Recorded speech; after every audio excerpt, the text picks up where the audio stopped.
Welcome back. Once you have Audacity on your hard drive, you can then begin the install process. Once you download and open the install file, you will then click Next. You'll want to read through the disclosure, and you'll see various links that you do want to make sure that you read and understand. Once you've done that, you can then click Next. You will then choose a place for Audacity to install, and then you'll click Next. And Audacity will start the install process. You'll then see other links for you to learn more about the most recent release of Audacity, as well as to be able to visit the user forum to determine solutions that may not be outlined in the software. Once you have installed Audacity, you'll typically get a pop-up message about updates. Now, because there was a previous version of Audacity on the personal computer where we are installing the most recent release, we received a message stating that there is a plugin that will not be configured with the new Audacity.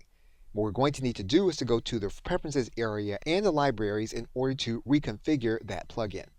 Once you have the interface, you can then expand it to fit your screen. Okay, so with that, thanks, and I will see you in another video.